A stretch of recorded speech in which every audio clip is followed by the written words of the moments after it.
नमस्कार। आज हम बात करेंगे हमारा अस्तित्व हमारे कर्म से है। हमारा अस्तित्व हमारे कर्म से है, किसी दूसरे के नज़रिए से नहीं। अपना आकलन दूसरे के व्यवहार से ना करें, अपना पर विश्वास रखें और अपने कर्म पर ध्यान दें। जले वहाँ जहाँ ज़रूरत हो, उजालों में चिरागों के मायने नहीं होते। हमेशा झुककर चलें, जो झुकता है वो अवश्य कुछ ना कुछ लेकर ही उठता है। पेड़ की शाखा पर बैठा पंछी कभी भी डाल गिरने से नहीं डरता है, क्योंकि पंछी डाली पर नहीं अपने पंखों पर भरोसा रखता है। इसलिए आप अपने पर भरोसा रखें, अपने अस्तित्व को बचाएं, उसे पानी में ना बहाएं। संसार की सभी वासना नीचे गिराती है, उससे ऊपर उठने का प्रयास करें। अपनी इंद्रियों को काबू में रखें, संभोग में ज़्यादा दिमाग ना लगाएं। संभोग के बाद जो वीर्य गिरता है उससे 10,000 व्यक्ति, 10,000 बच्चे पैदा हो सकते हैं। वो भी एक अदृश्य ना देखने वाली एक हत्या है। हर चीज़ की एक लिमिट होती है, लिमिट तक ही वो चीज़ ठीक है, उसके बाद नहीं। लेकिन ज़्यादा वासना में ध्यान लगाना एक पाप है, ये एक जीव हत्या है। आजकल लोग हर 6 महीने में अपना पार्टनर बदल रहे हैं, किसी के भी साथ भोग विलास में डूब रहे हैं। ये संसार का सबसे बड़ा पाप है, इसका फल नरक में भुगतना पड़ता है। जितना भी आप इस संसार में कोई भी संसार को भोग रहे हैं, आपको लग रहा है संसार आपको सुख दे रहा है, उसी संसार से, उसी भोग से आपको उतना दुख भी भुगतना पड़ेगा। इंसान को ध्यान में जाकर अपने को अंदर से भरना चाहिए, फिर वासना अपने आप गिर जाती है। अज्ञानी मनुष्य अंदर के खालीपन को बाहर से भरना चाहता है, भोग विलास से। सुखी होने का एकमात्र उपाय है ध्यान। खालीपन को अच्छे विचारों से भरो, अंदर से भरते ही बाहर की दुनिया अपने आप छूटने लगती है, छोड़नी नहीं पड़ती। वासना स्वतः गिर जाती है, अंदर प्रकाश जागता है तो सब साफ साफ दिखाई देता है। अंदर का अंधेरा सब गलत और बुरा दिखाता है। यदि कभी 2-3 महीने का एबॉर्शन होता है तो उसके लिए भी आत्मा की शांति के लिए नारायण बलि की पूजा अवश्य करानी चाहिए। अब सोचिए, एक छोटे से जो गलती होती है इंसान को, उसका भी कितना बड़ा पाप भुगतना पड़ता है। और उस पाप से मुक्ति के लिए नारायण बलि की पूजा ज़रूर करानी चाहिए, क्योंकि 2-3 महीने के गर्भ में भी आत्मा प्रवेश कर जाती है और उसकी आत्मा की मुक्ति के लिए आपको उसका उपचार करना चाहिए। आप सोचिए, जब आप क्रोध करते हैं, किसी के दिल को दुखी करते हैं, तो आप कितना बड़ा पाप करते हैं और इसका फल आपको अवश्य भुगतना पड़ेगा। इस संसार का सबसे बड़ा पाप है तुलना करना और क्रोध करना। क्रोध तुलना से ही पैदा होता है। मनुष्य के शरीर का वीर्य तिजोरी में रखे एक जेवर की तरह होता है। अज्ञान में, वासना में गिरकर उसे बाहर फेंकता रहता है और खुश होता रहता है कि आज मैंने वासना भोगी। वो वीर्य आपका एक तिजोरी में रखे एक जेवर की तरह है। ज्ञानी व्यक्ति जो होता है वो अपने वीर्य की रक्षा करता है, उस शक्ति का उपयोग धरती के कष्टों से ऊपर उठकर छूटने में लगाता है। अंदर की ज्योति सबसे महत्वपूर्ण धन है जिससे तुम ऊपर उठ सकते हो। अज्ञानी वासना में पड़कर कष्टों में पड़ा रहता है। अज्ञानी वासना में गिरकर अपनी शक्ति को ऐसे नाली में बहाता रहता है जैसे तिजोरी में रखे हीरे जवाहरात आप नाली में बहाओ और खुश होते जाओ कि मैंने आज इतने हीरे बहा दिए, इतने जेवर बहा दिए। और अज्ञानी अंत में बिल्कुल कंगाल हो जाता है। विवाह के बाद मंजू अपने मायके आई और सप्ताह भर उसका स्वागत चला। सप्ताह भर जो भी बेटी को पसंद था सब बना।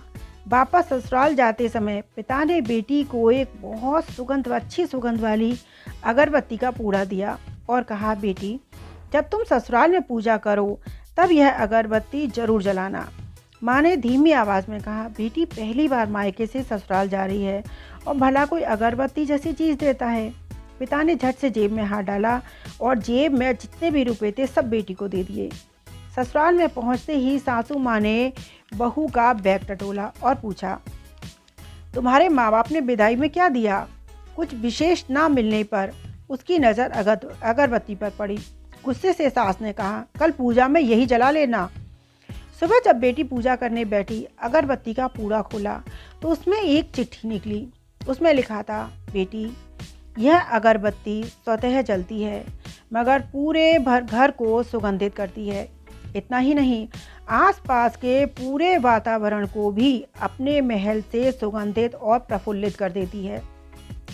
हो सकता है तुम कभी पति से कुछ समय के लिए रूठ जाओ, कभी अपनी सास ससुर से नाराज़ हो जाओ, कभी देवर और ननद से नाराज़ हो जाओ, तुम्हें किसी की बात सुननी पड़े तो मेरी यह गिफ्ट याद में रखना। अगरबत्ती की तरह जलना। जैसे अगरबत्ती स्वतः जलते हुए परिसर को सुगंधित कर ऊर्जा से भर देती है, ठीक उसी तरह तुम सहन करते हुए ससुराल को अपना मानकर समझकर अपने व्यवहार और कर्म से सुगंधित करना। बेटी चिट्ठी पाकर पढ़कर फफक फफक कर रोने लगी। सासू माँ दौड़ कर आईं। पति और ससुर भी पूजा घर में पहुँचे जहाँ बहू रो रही थी। पति ने पूछा, हाथ जल गया क्या? क्या हुआ? सास ने एक चिट्ठी नजर आई। चिट्ठी पढ़ते ही उन्होंने बहू को गले से लगा लिया और चिट्ठी ससुर को पढ़ने को दी। चश्मा न पहनने के कारण बेटे से कहा, जरा पढ़ो। सारी बातें समझ में आते ही पूरा घर स्तब्ध रह गया। सास भी जोर से बोली, ये चिट्ठी फ्रेम करानी है। यह मेरी बहू को मिला सबसे अनमोल गिफ्ट है। पूजा घर में फ्रेम करके लगवाओ। फिर हमेशा वह फ्रेम पूरे घर को अपने वातावरण से महकाता रहा। बेटी को ऐसे ही संस्कार देने चाहिए। पके हुए फल की 3 पहचान होती है।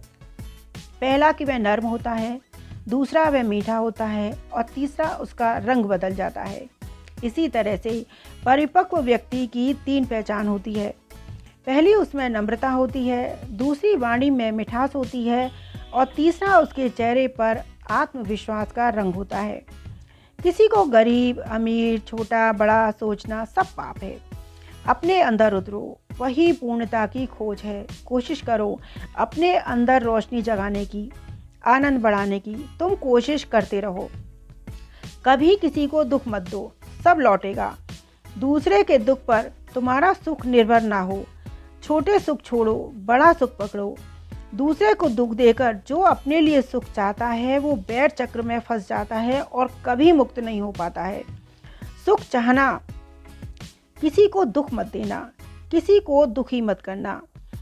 गंदी फिल्में देखना किसी वेश्या के पास जाने से भी 1000 गुना ज़्यादा बड़ा पाप है, क्योंकि वेश्या वासना को शांत करती है और गंदी फिल्में वासना को जगाती हैं। एक सेठ जमींदार थे, साथ में वो धर्मशाला और संकल्प सज्जन व्यक्ति थे, धर्मपरायण थे। आज़ादी के बाद जमींदारी नहीं रही, जमीन भी उतनी नहीं रही। उनके धर्म कर्म के काम जारी रहे। संगीत के शौक के चलते कई कलाकारों को आर्थिक मदद देते थे, कई गरीब बच्चों की पढ़ाई कराते, लिखाई कराते, शादी विवाह कराते। पर यह उनके शराबी बेटे को कतई पसंद नहीं था। दोनों में विवाद होता रहता था। बेटा गलत संगत में पड़ गया। एक दिन इतनी लड़ाई हुई कि बेटा अपना हिस्सा मांगने लगा। झगड़े से परेशान होकर जागीरदार ने उसे अलग कर दिया। सेठ की दिनचर्या वैसी की वैसी चलती रही। आर्थिक रूप से उन्हें कोई परेशानी नहीं थी, पर बेटे के कारण उन्हें दुख होता था। 5 साल बीत गए। समय जैसे पंख लगाकर उड़ गया। बेटा भी आज़ाद हो गया था। खेती दूसरों के भरोसे चल रही थी। बेटे को कर्ज लेकर सभी ऐशो आराम जारी थे। आखिर एक दिन आया, जमीन बिकने की नौबत आई। कर्ज देने वाले बेटे को गाली देने लगे। सेठ की पत्नी बोली, मुन्ने को सब गाली देते हैं। बहू भी रो रही थी। उसने शराब को 15 दिन से हाथ नहीं लगाया। अपने किए पर बहुत पछता रहा है। आप कुछ करो, इज्जत का सवाल है। सेठ जी बोले, तुम क्या समझती हो, मैं 5 सालों में चुप बैठा हूँ। इसको सुधारने के चक्कर में मैंने ही यह सब नाटक रचा है। कांटे से ही कांटा निकलता है। मर्ज को दूर करने के लिए कड़वी दवाई का डोज भी देना पड़ता है। जो अपनों की भाषा नहीं समझते उसे अपने तरीके से समझाना ही पड़ता है। ये गाली गलौज, अपमान करने वाले, कर्ज देने वाले सब मेरे ही आदमी हैं। इसका असर यह हुआ कि कड़वी दवाई से मुन्ना को अपनी गलती का एहसास हो गया और सब ठीक हो जाएगा। दूसरे दिन जमींदार ने सभी साहूकारों का हिसाब चुकता कर दिया। मुन्ना की आंखों में पश्चाताप के आंसू थे। वह माता पिता के पैरों में गिर पड़ा। जमींदार साहब की कड़वी दवा काम आ गई। जिंदगी में एक रिश्ता नीम के पेड़ जैसा भी होना चाहिए। सीख भले ही कड़वी देता हो, पर तकलीफ में मरहम ही बनता है। हर नया परिवर्तन आसान होने से पहले मुश्किल ही होता है। इंसान का डर चोट से ज़्यादा दर्द देता है। इसी तरह काल्पनिक सोच भी हकीकत से अधिक पीड़ा देती है। इंसान को हमेशा अपना व्यवहार अच्छा रखना चाहिए। हमारा अस्तित्व, हम जो हैं, जो हम बनना चाहते हैं, वो हम अपने कर्मों से ही बनते हैं। हमारा अस्तित्व हमारे कर्म पर निर्भर करता है। धन्यवाद। आज के लिए इतना ही। फिर हम किसी और दिन किसी और विषय पर चर्चा करेंगे। नमस्कार।